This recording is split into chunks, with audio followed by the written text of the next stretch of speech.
Welcome to Tanaka in 3, 2, 1. Welcome to Tanaka in 3, where I bring you my thoughts on life and leadership focused down to 3 practical points in under 3 minutes. I'm sorry. I'm going to revisit a blog I did 1 year ago. What reminded me of the blog was the TV show Ted Lasso.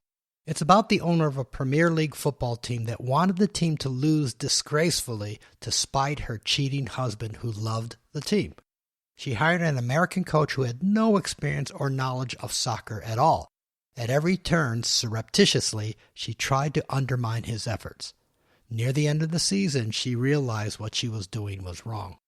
After a few aborted attempts, because it's hard for a proud person to apologize for their misgivings, she said to Ted, "I'm sorry."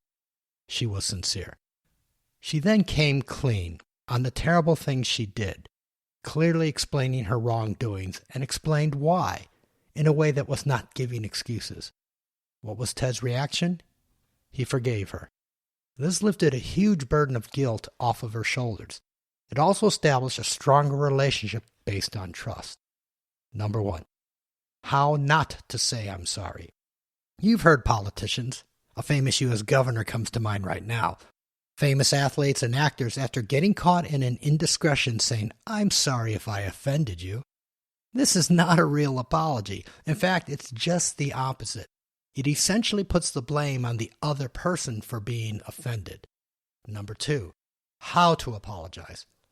Be sincere. Simply say, "I'm sorry." Here's another.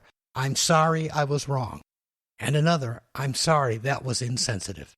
It demonstrates humility and authenticity. When you're wrong, and willing to admit it. This will only add more power to when you are right. And people gravitate to these kind of leaders. I would follow this kind of leader, wouldn't you? You can explain why you did what you did as long as it is not making an excuse. Instead, it's a reason why you did the wrong act. Number 3.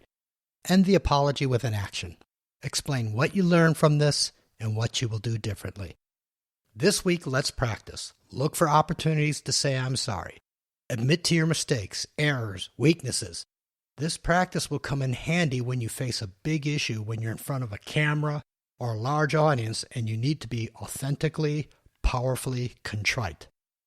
Take action, make a difference. You want more? Check out www.lancetanakagroup.com.